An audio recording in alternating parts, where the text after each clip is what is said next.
చిచ్చుకాకి కుండ ఇల్లు. ఈ సంవత్సరం ఎండాకాలం చాలా తీవ్రంగా మొదలవుతుంది. ఊర్లో ఉన్న పక్షులన్నీ సిమెంటు రేకులతో కట్టిన ఇళ్లల్లోనే ఉంటూ ఉంటాయి. ఎండల తీవ్రతకి ఆ రేకుల ఇల్లులు నిప్పుల కుంపటిలా మాడిపోతూ ఉంటాయి. పగలు రాత్రి అనే తేడా లేకుండా ఇళ్లల్లో ఉక్కపోతతో పక్షులు చాలా ఇబ్బంది పడుతూ ఉంటాయి. ఒకరోజు సాయంత్రం తుని పిచ్చుక, చోటు చిలుక, మహీగ్రద్ద ఇంకా చిచ్చుకాకి అందరూ రచ్చబండ దగ్గర కూర్చొని మాట్లాడుకుంటూ ఉంటారు. తుని పిచ్చుక ఆయాసపడుతూ, అబ్బా, ఈ ఎండలకి నా రేకుల ఇల్లంతా నిప్పుల కుంపట్లాగా మారిపోయింది.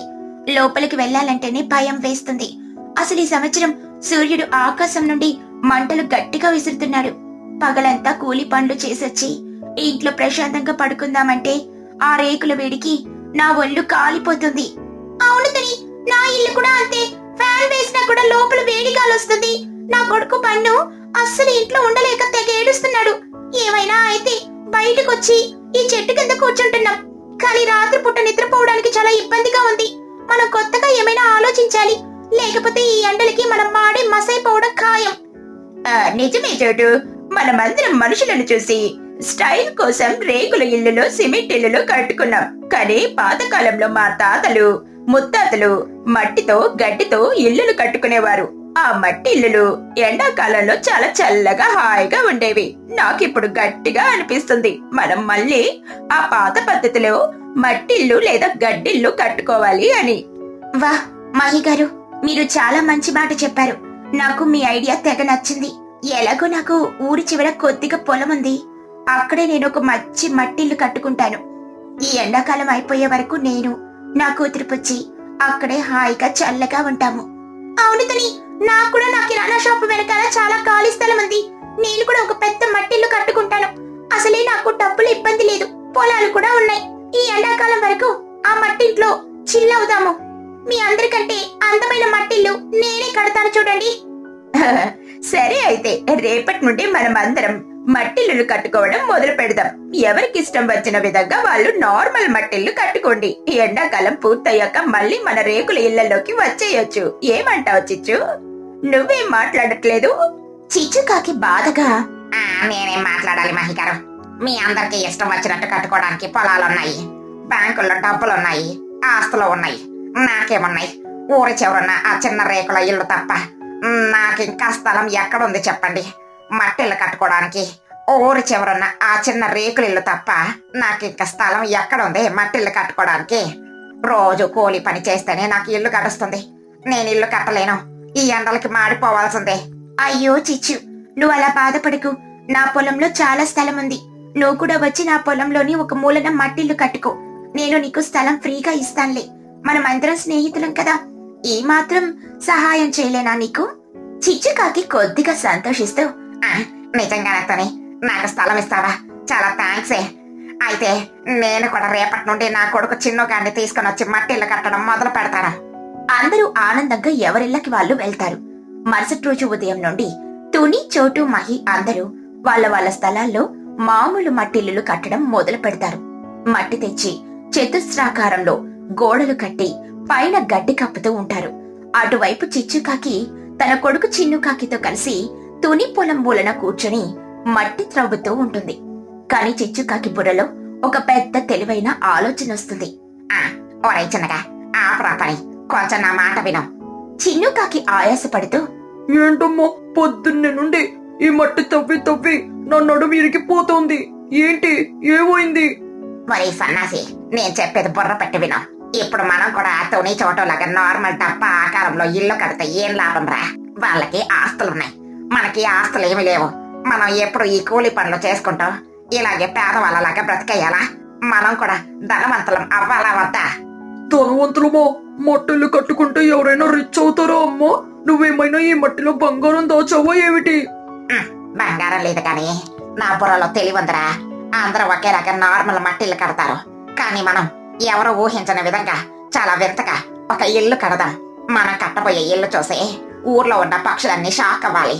వాళ్ళు కూడా అలాంటి ఇల్లే కావాలని మన చుట్టూ తిరగాలి.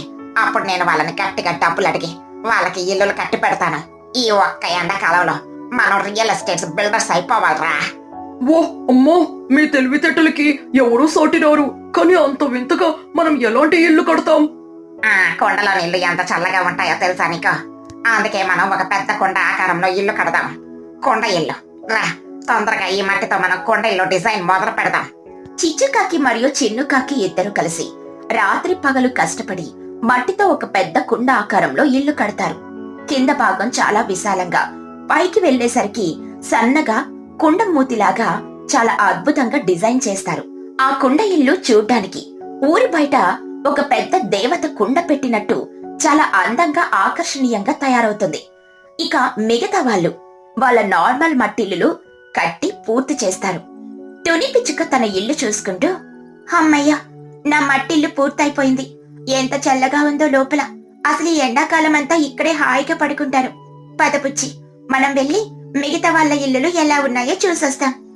తుని పిచ్చుక, చోటు చిలుక, మహిగ్రద్ద అందరూ కలిసి ఒకరిల్లు ఒకరు చూసుకుంటూ చివరిగా చిచ్చుకాకి ఇల్లు కట్టిన స్థలానికి వస్తారు. అక్కడ చిచ్చుకాకి కట్టిన కుండ ఇల్లుని చూసి అందరూ ఆశ్చర్యంతో నోరెళ్ల పెడతారు. మహిగ్రద్ద షాక్ అయ్యి, అమ్మ బాబోయ్, ఏంటిది? ఎంత పెద్ద కుండ ఎవరు తెచ్చి ఇక్కడ పెట్టారు? ఇది ఇళ్ళ లేక ఎవరైనా రాక్షసుడు వాటర్ తాగడానికి తెచ్చుకున్న కుండ? ఏంటితోని ఇది? చిచ్చుకాకి ఇల్లు కట్టుకుంటానని చెప్పి ఏంటో తెచ్చిపెట్టింది. చూడ్డానికి చాలా వింతగా అందంగా కూడా ఉంది. అప్పుడే ఆ కుండ ఇల్లు లోపల నుండి చిచ్చుకాకి, చిన్నుకాకి తెగ నవ్వుకుంటూ బయటకొస్తారు. చిచ్చుకాకి స్టైల్ గా, వెల్కమ్ ఎవ్రీబడి, వెల్కమ్ టు చిచ్చోస్ స్పెషల్ కొండ ఇల్లు. ఎలా ఉంది నా కొత్త ఇల్లు? చిచ్చు, ఏంటి ఈ తెలివి? మట్టి ఇంటిని కట్టుకోమంటే నువ్వు ఏకంగా కుండాకారంలో ఇల్లు కట్టావా? అసలు లోపలికి వెళ్తే ఎలా ఉంటుంది? లోపలికా? వెళ్ళండి, వెళ్ళి చూసిరండి. మీ ఇళ్లలో ఉండే చల్లదనం కంటే నా కొండ ఇంట్లో ఉన్న చల్లదనం 10 రెట్లు ఎక్కువ ఉంటుంది. తుని, చోటు, మహిళలు కుతూహలంగా ఆ కుండ ఇల్లు లోపలికి వెళ్తారు. లోపలికి వెళ్ళగానే వాళ్ళకి ఒక కొత్త ప్రపంచంలో అడుగుపెట్టినట్టు అనిపిస్తుంది. అసలు బయట ఎండకి, లోపలున్న ఏసీ లాంటి చల్లటి గాలికి వాళ్ళు ఫిదా అయిపోతారు. వావ్ చిచ్చు, ఈ కుండ ఇళ్ళ లోపల ఎంత విశాలంగా ఉందో! అసలు కింద మట్టి, పైన రంగు, గాలైతే ఏసీ వేసినట్లు భలే చల్లగా తగులుతుంది. నా నార్మల్ డబ్బా ఇల్లులు దీని ముందు ఏమాత్రం పనికిరావు. నాకు కూడా ఇలాంటి ఇల్లే కావాలి చిచ్చు. అవును చిచ్చు, నువ్వు భలే తెలివైన దానివి. కుండలో నీళ్లు చల్లబడినట్టు ఈ కుండ ఇంట్లో మనుషులు కూడా చిల్లైపోతున్నారు. మా ఇల్లులు బోరింగ్ గా ఉన్నాయి. నాకు కూడా నా పొలంలో ఇలాంటి కుండిల్లే కావాలి. ఎవరితో కట్టించావే ఇది? చిచ్చుకాకి గర్వంగా కాలర్ ఎగరేసుకుంటూ, ఎవరితో కట్టిస్తాంతోనే? నేను నా కొడుకు చిన్ను సొంతంగా మా చేతులతో కట్టిన. మా తెలివితేటలు ఎవరికొస్తాయి చెప్పు? అయితే చిచ్చు, మాకు కూడా ఇలాంటి ఇల్లులు నువ్వే కట్టివ్వాలి. మేము కూడా ఈ ఎండాకాలం హాయిగా మీ కుండ ఇంట్లో ఉన్నట్టు ఉండాలి. మాకెప్పుడు కట్టిస్తావు? చిచ్చుకాకి నవ్వుతూ, కట్టిస్తాను మహి గారు, ఖచ్చితంగా కట్టిస్తాను. కానీ నేను రోజు కూలి పని చేసుకునే పేదదాన్ని. నా పని వదులుకొని మీకు కొండలు కట్టి ఇవ్వాలంటే నాకు ఖర్చు, శ్రమ ఎక్కువ అవుతుంది కదా. దానికోసం నేను కొండ ఇల్లు కన్స్ట్రక్షన్ కంపెనీ స్టార్ట్ చేశాను. నాకు డబ్బులు ఇస్తేనే కట్టిస్తాను. డబ్బులు ఇస్తాంలే చిచ్చు, ఎంత అడిగితే అంత ఇస్తాం. కానీ నాకు కుండిల్లొద్దు. నాకు కొద్దిగా వెరైటీగా చిలకాకారంలో ఇల్లు కట్టివ్వాలి. కట్టగలవా? చిలకాకారమా? అమ్మో, దానికి తెగ కష్టపడాలి. మట్టి తేవాలి, డిజైన్ చేయాలి, ముక్కుకి ఎర్ర రంగు వేయాలి. దానికి ఖచ్చితంగా 10,000 రూపాయలు అవుతుంది. చోట ఇస్తావా? 10,000? సరే తీసుకో. నాకు మా కిరాణా షాప్ వెనకాల రేపటి నుండి పని మొదలు పెట్టు. నా ఇల్లు చూసి ఊరంతా కుళ్ళుకోవాలి. అయితే చిచ్చు, నాకు యాపిల్ పండు ఆకారంలో ఇల్లు కావాలి. ఎర్రగా గుండ్రగా ఉండాలి. నేను కూడా నీకు 10,000 ఇస్తాను. నా ఇల్లు కూడా ఫస్ట్ స్టార్ట్ చెయ్యి. నాకు పిచ్చుకకుడు ఆకారంలో పెద్ద మట్టిల్లు కావాలి చిచ్చు. ఇదిగో నా అడ్వాన్స్ 5,000 రూపాయలు తీసుకో. చిచ్చుకాకి డబ్బులు తీసుకుని గంతులేస్తూ, మరే చిన్నగా చూసావట్రా, మన రేంజ్ ఎలా పెరిగిపోయిందో. ఇప్పటి వరకు కూలీ పనులు చేసాం. ఈ రోజు నుండి మన ఊరికి పెద్ద బిల్డర్స్ అయిపోయాం రా. అవునమ్మా, నీ తెలివితేటలకి నా దండం. ఇక నుండి నాకు రోజు మంచి బిర్యానీ పెట్టమ్మా. నేను కూడా నీతో పాటు కష్టపడి ఇల్లులు కడతాను. అలా చిచ్చుకాకి తన కకృతి కంటే తెలివిని ఉపయోగించి ఊరి జనాలకి వాళ్ళకి నచ్చిన ఆకారాలలో మట్టిల్లు కట్టివ్వడం మొదలు పెడుతుంది. చోటుకి చిలుక ఇల్లు, మహికి యాపిల్ ఇల్లు, తునికి పిచ్చుక గూడిల్లు, ఇలా అందమైన వింతైన ఇల్లులు కట్టిస్తుంది. ఊరి జనాలందరూ ఆ ఇళ్లలో హాయిగా చల్లగా ఎండాకాలాన్ని గడుపుతారు. చిచ్చుకాకి కూడా కొత్త వ్యాపారంతో మంచి డబ్బులు సంపాదించి పేదరాలు స్థాయి నుండి ధనవంతరాయలు స్థాయికి ఎదుగుతుంది. చిచ్చుకాకి పిసినారితనం గురించి అందరికీ తెలిసింది. తన ఇంట్లో ఎవరికైనా ఒక్క పూట కూడా భోజనం పెట్టదు, కనీసం నీళ్లు కూడా ఇవ్వదు. కాని ఊర్లో ఎవరింట్లో ఫంక్షన్ జరిగినా, ఎవరింట్లో పండుగ జరిగినా వాళ్ళకంటే ముందు చిచ్చు అక్కడుంటుంది. ఫ్రీగా ఫుడ్ దొరుకుతుందంటే చాలు, సిగ్గు సరం వదిలేసి వెళ్ళిపోతుంది. అలా కొన్ని రోజులకు తుని పిచ్చుక ఇంట్లో ఒక చిన్న ఫంక్షన్, అంటే బుజ్జి పిచ్చుక పుట్టినరోజు ఫంక్షన్ జరుగుతుంది. తుని పిచ్చుక ఊరిలో ఉన్న అందరి పక్షులని పిలుస్తుందే కాని చిచ్చుకాకిని మాత్రం పిలవదు. ఆ రోజు ఉదయం చిచ్చుకాకి ఇంట్లో చిన్నుకాకి చాలా అందంగా కొత్త బట్టలు వేసుకుని రెడీ అవుతూ ఉంటాడు. అది చూసి చిచ్చుకి డౌట్ వస్తుంది. ఒరేయ్ చిన్నగా, ఏమిట్రా ఉదయాన్నే స్నానం చేసి పౌడర్లు కొట్టుకొని కొత్త బట్టలు వేసుకుని హీరోలాగా రెడీ అయ్యావు? ఎక్కడికి వెళ్తున్నావు? అమ్మో, ఈరోజు బుజ్జి పిచ్చుక వాళ్ళ ఇంట్లో ఏదో ఫంక్షన్ ఉందమ్మో. నన్ను పన్నుని అందరినీ రమ్మని పిలిచింది. అక్కడ పెద్ద కేకు, బిర్యానీ, ఐస్ క్రీము అన్ని పెడతారంట.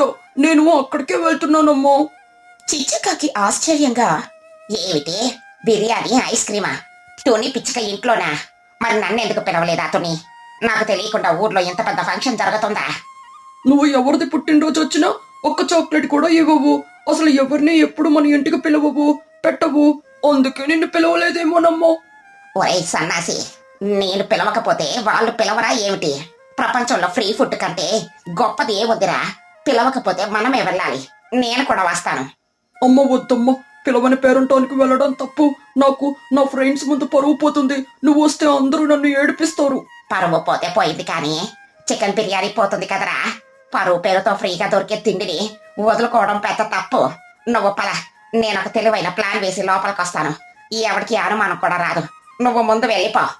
చిన్నుకాకి బాధగా అక్కడి నుండి వెళ్ళిపోతాడు. తుని పిచ్చుక ఇంట్లో ఫంక్షన్ చాలా గ్రాండ్ గా జరుగుతూ ఉంటుంది. అందరూ ఊరి పక్షులొచ్చి ఆడుకుంటూ మ్యూజిక్ డాన్సులు వేస్తూ ఉంటారు. చోటు చిలుక, మహీగ్రద్ద, లూసీ పౌరం అందరూ కబుర్లు చెప్పుకుంటూ ఉంటారు.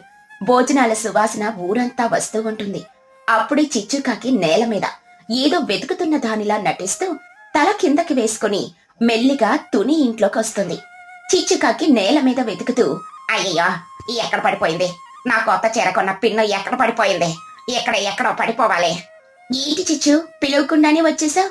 ఏంటి వెతుకుతున్నావు నా ఇంటి ముందు? చిచ్చుకాకి ఆశ్చర్యం నటిస్తూ, తుని, ఇక్కడ ఫంక్షన్ జరుగుతుందా? నాకు తెలియనే తెలీదు.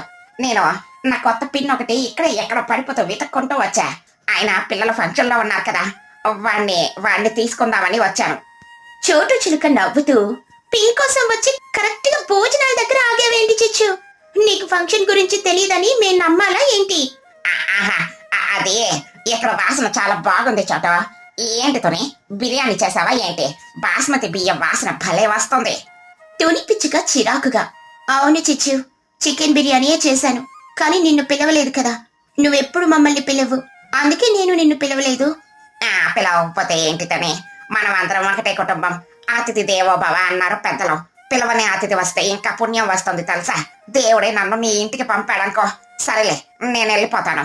కానీ వెళ్లే ముందు ఆ దేవుడి ప్రసాదం లాగా ఒక్క ముద్ద తిని వెళ్తాను.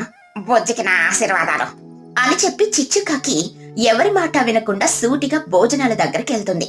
తుని, చోటు, మహి అందరూ ఆశ్చర్యంగా, కోపంగా చూస్తూ ఉంటారు. చిచ్చు ఒక పెద్ద కంచం తీసుకుని అందులో బిర్యానీ, చికెన్ లెగ్ పీసులు, కర్రీ, స్వీట్స్ అన్ని గోపురంలాగా పెట్టుకుని తింటూ ఉంటుంది. పిల్లలు చూసి నవ్వుకుంటూ ఉంటారు. చూసావా తుని, దాని కంచెం చూడు, మనందరి కంచాల కంటే పెద్దది. ఆ దానిలో అన్నం పెద్ద కొండలాగా ఉంది. పిలవకుండా వచ్చి ఇంత దారుణంగా తింటుందేంటి? అసలు దానికి సిగ్గు ఎగ్గు ఏమీ లేవు. తినడం అయ్యాక చూడు, ఇంటికి కూడా పార్సిల్ తీసుకొని వెళ్తుంది ఖచ్చితంగా. దానికి పిసునోరితనం నెత్తికెక్కింది. చిచ్చుకాకి బిర్యానీ తింటూ నోటితో నింపుతూ, వసైతోనే ఎక్కడ్రా? ఏంటి బిర్యానీ? ఉప్పు కొద్దిగా ఎక్కువైంది. చికెన్ ఇంకా ఉడకాలి, గట్టిగా ఉంది. ఫ్రీగా పెడుతున్నావు కదా అని ఎలా పడితే అలా వండకూడదు. కొంచెం మసాలాలు గట్టిగా వేయాల్సింది. తుని పిచ్చుక కోపం నెత్తికెక్కి, పిలవకుండా వచ్చి ఫ్రీగా తినడమే కాకుండా మళ్ళీ నా వంటకి వంకలు పెడుతున్నావా చిచ్చు? ఇష్టం ఉంటే తిను, లేకపోతే కంచం అక్కడ పడేసి వెళ్ళిపో. నేను నిన్ను బ్రతిమలాడలేదు.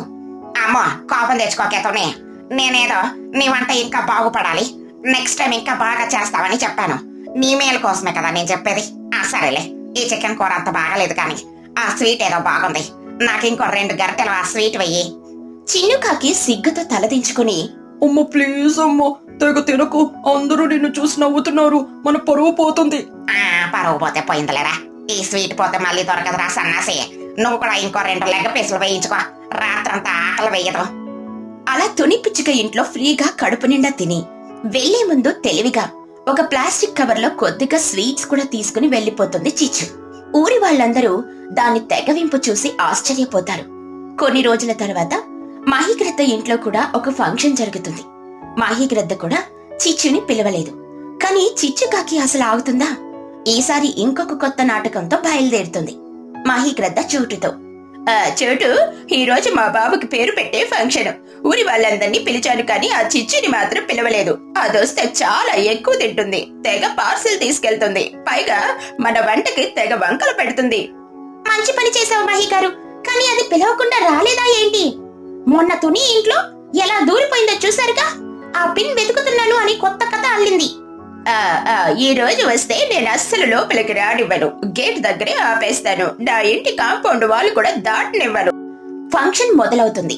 అందరూ భోజనాల దగ్గర కూర్చుంటారు. మహి ఇంట్లో ఈ రోజు స్పెషల్ గా గులాబ్ జామున్లు, మటన్ కూర చేశారు. వాసన ఊరంతా వస్తుంది. అప్పుడు చిచ్చుకాకి పిచ్చిదానిలాగా తల పట్టుకుని కళ్ళు తేలేసి ఏడుస్తూ తూలుతూ మహిగ్రద్ద ఇంట్లోకొస్తుంది. అందరూ దానిని చూసి షాక్ అవుతారు. చిచ్చుకాకి ఏడుస్తూ కింద పడిపోతున్నట్లు యాక్ట్ చేస్తూ, అయ్యో నా తల తిరిగిపోతుంది, నేను పడిపోతున్నాను, ఎవరైనా నన్ను పట్టుకోండి, నాకు కళ్ళు తిరుగుతున్నాయి. మహిగ్రద్ద కోపంగా గేట్ దగ్గరే ఆపి, ఏంటి చిచ్చు ఈ నాటకాలు? నేను నిన్ను పిలవనే లేదు, ఇక్కడ నుండి వెళ్ళిపో, డ్రామాలాడకు. చిచ్చుకాకి ఆయాసపడుతూ, మహి గారు, నేను ఫంక్షన్ కి రాలేదండి. నేను తెలియకుండా దారిలో వెళ్తుంటే హఠాత్తుగా నాకు బీపీ లో అయిపోయి కళ్ళు తిరిగాయి. మీ ఇల్లు దగ్గరుంది, ఇక్కడైతే ఎవరో ఒకరు హెల్ప్ చేస్తారని ఇక్కడికి వచ్చాను. నాకెవరైనా కొంచెం గ్లూకోజ్ వాటర్ ఇవ్వండి, లేదా నేను ఇక్కడే చచ్చిపోతాను. లూసీ పావురం నవ్వుతూ, నువ్వు గ్లూకోజ్ వాటర్ తాగడానికి రాలేదులే చిచ్చు, అక్కడున్న గులాబ్ జామున్ తినడానికని వచ్చావు. మాకు తెలీదా నీ గురించి? నీ బీపీ లో కాలేదు, నీ ఫ్రీ ఫుడ్ ఆశ హై అయింది. చిచ్చుకాకి హఠాత్తుగా లేచి, ఏంటి గులాబ్ జామున్ చేశారా? అమ్మో, గులాబ్ జామున్ స్వీట్ తింటే బీపీ వెంటనే నార్మల్ అయిపోతుందని మన డాక్టర్ కోడి గారు చెప్పారులే. తొందరగా నాకు ఒక 10 గులాబ్ జామున్లు తెచ్చివ్వండి. నా ప్రాణం పోతే మీకు పాపం తగులుతుంది. నా కోసం కాదు, నా ప్రాణం కోసం ఇవ్వండి. చోటు చిలుక గట్టిగా నవ్వుతూ, చూసారా మహి గారు, దానికి బీపీ లో కాలేదు, ఫ్రీ ఫుడ్ మీద ఆశ హై అయింది. దానికి గులాబ్ జామున్లు కాదు, 2 బెత్తం తెప్పిలిస్తే బీపీ సెట్ అవుతుంది. మహిగ్రద్ద విసుక్కుంటూ, సరే సరే, ఏదో ఒకటి తిని తగలేడు, ఇక్కడ ప్రాణాలు మాత్రం వదలకే, నీ ఏడుపు చూడలేక పెడుతున్నాను నేను. ఇక చిచ్చుకాకి వెంటనే తన నాటకం ఆపేసి సూటిగా కంచం తీసుకుని అందరికంటే ముందు కూర్చుని గులాబ్ జామున్లు, మటన్ కూర తెగలాగించేసింది. చిన్నుకాకి కూడా అక్కడే ఉంటాడు. వాడికి తన తల్లి చేస్తున్న పని చూసి చాలా సిగ్గుగా, బాధగా అనిపిస్తుంది. వాడు చిచ్చు దగ్గరకొస్తాడు. అమ్మో చాలమ్మా, ఊర్లో అందరూ నిన్ను చూసి నవ్వుకుంటున్నారు. పిలవని చోటికి వచ్చి ఎలా తింటున్నావమ్మా? మనకి ఇంట్లో బియ్యం ఉన్నాయి కదా, కూరలున్నాయి కదా, నేను వండి పెట్టేవాడిని కదా, నీకు గులాబ్ జామున్ ఇష్టమైతే నేను కొని తెచ్చేవాడిని కదా. వరే సన్నాసి, ఇంట్లో వండితే గ్యాస్ అయిపోతుంది, బియ్యం అయిపోతాయి, నూనె అయిపోతుంది. ఎక్కడ తింటే అన్ని ఫ్రీగా వస్తాయిరా. నువ్వు కూడా ఇంకో 2 జామున్లు తీసుకో, రేపు పొద్దున్న బ్రేక్ఫాస్ట్ కి పనికొస్తాయి. నా వల్ల కాదమ్మా, నేను ఇంక నిన్ను మార్చలేను. నువ్వు నీ పిసినారితనంతో పరువు తీసుకుంటున్నావు. నేను వెళ్తున్నాను. తుని పిచ్చుక అక్కడికొచ్చి నవ్వుతూ, ఏంటి చిచ్చు, మొన్న నా ఇంట్లో పిన్ పోయిందని వచ్చావు, ఇప్పుడు మహి ఇంట్లో బీపీ లో అయిందని వచ్చావు. రేపు చోటు ఇంట్లో ఫంక్షన్ అయితే ఏం చెప్పొస్తావు? అడ్వాన్స్ గా తెలుసుకుందామనిలే. అప్పటి వరకు ఎందుకుతోనే, చోట ఇంట్లో ఫంక్షన్ ఎప్పుడు నాకు ముందే చెప్పండి. మెనూలో ఏమేమి ఐటమ్స్ ఉంటాయో చూసి నేను ఒక 2 రోజులు ఉపవాసం ఉంటాను. అప్పుడు ఇంకా ఎక్కువ తినొచ్చు. ఆయన పిలవని పేరంటానికి వెళ్ళడంలో ఉన్న కిక్కు మీకేం తెలుస్తుంది? అక్కడ తింటూ ఉంటే తిండి రుచి డబల్ అవుతుంది. అమ్మో, నీ తెలివితేటలకి దండం చిచ్చు. నువ్వు ఉన్నంత కాలం నీ ఇంట్లో రేషన్ తెప్పించాల్సిన అవసరమే లేదు. ఊరి వాళ్ళు ఫంక్షన్లు చేస్తుంటే నువ్వు వచ్చి ఫ్రీగా తినేయొచ్చు. కానీ చిచ్చు, ఇట్లా ఫ్రీగా తిని నీ హెల్త్ పాడవుతుంది, జాగ్రత్త. డబ్బులు దాచుకోవచ్చు కానీ పరువు దాచుకోలేవు. పరువు పోతే మార్కెట్ లో మళ్ళీ కొనుక్కుంటానులే గాని, ఈ గులాబ్ జామున్ ఇంకా ఎవరు వెయ్యట్లేదు ఏమిటి? ఓ సేతునే, అటెళ్ళి ఆ స్వీట్ గిన్నె తీసుకురా. ఊరి పక్షులందరూ చిచ్చుకాకి పిసిరారితనానికి, తిండిపోతుతనానికి నవ్వుకుంటారు.